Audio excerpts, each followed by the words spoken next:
Hi everyone, this is Lavanya, nutritionist. ఆరోగ్య విషయంలో అపోహలలో మూడోది, ఫ్రూట్స్ నైట్ టైం తినొచ్చా? ఈ ఫ్రూట్స్ విషయం వచ్చేసరికి నాకు చాలామంది కొత్త వాళ్ళు క్లయింట్స్ కాల్ చేసినప్పుడు, వాళ్ళు ప్రీవియస్ ఏదైనా వెయిట్ లాస్ ప్రోగ్రాంలో అంటే తీసుకున్నప్పుడు వాళ్ళు చెప్పింది ఏంటంటే, అసలు వెయిట్ లాస్లో ఉన్నప్పుడు ఫ్రూట్సే తినకూడదు, ఫ్రూట్స్ అనేవి తింటే బరువు పెరుగుతారు, నైట్ టైం పక్కన పెట్టి అసలు ఫ్రూట్సే తినొద్దు అని చెప్పిన వాళ్ళే నాకు చాలామంది తెలుసు. కానీ ఇక్కడ మీకు క్లారిటీ ఇస్తున్నాను, ఉన్న ఫ్రూట్స్లో వెయిట్ లాస్కి కానీ హెల్త్కి కానీ బెనిఫిట్ అయ్యే ఫ్రూట్స్ చాలా ఉన్నాయి. మీరు ఫ్రూట్స్ తీసుకునేటప్పుడు మోస్ట్లీ మీకు ప్రీవియస్ వీడియోస్, నా వీడియోస్లో కూడా మీకు కనిపిస్తుంది, జిఐ లెవెల్ చూసుకోండి. గ్లైసెమిక్ ఇండెక్స్ లెవెల్ ఉన్న ఫ్రూట్, లో జిఐ ఉన్న ఫ్రూట్ కనుక మీరు తీసుకుంటే, డయాబెటిక్ ఉన్న వాళ్ళు కూడా లో జిఐ లెవెల్ ఉన్న ఫ్రూట్ హ్యాపీగా తీసుకోవచ్చు. సో హెల్త్ బెనిఫిట్స్ మీకు ఫ్రూట్స్ నుంచి చాలా అంటే చాలా వస్తాయి.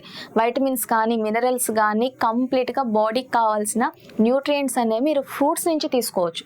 అలాంటి వాటిని అవాయిడ్ చేయొద్దు. కొన్ని కైండ్స్ ఆఫ్, అంటే కొంతమంది నెమ్ము చేసి ఉన్న ఇలాంటి ఏమైనా హెల్త్ ఇష్యూస్ ఉన్న వాళ్ళు కొన్ని కైండ్స్ ఆఫ్ ఫ్రూట్స్ అనేది అవాయిడ్ చేయొచ్చు తప్ప ఫ్రూట్స్ కంప్లీట్గా తినకూడదు అనేది అయితే లేనే లేదు.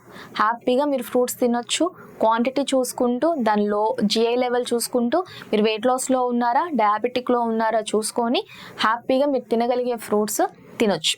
Okay, by everyone.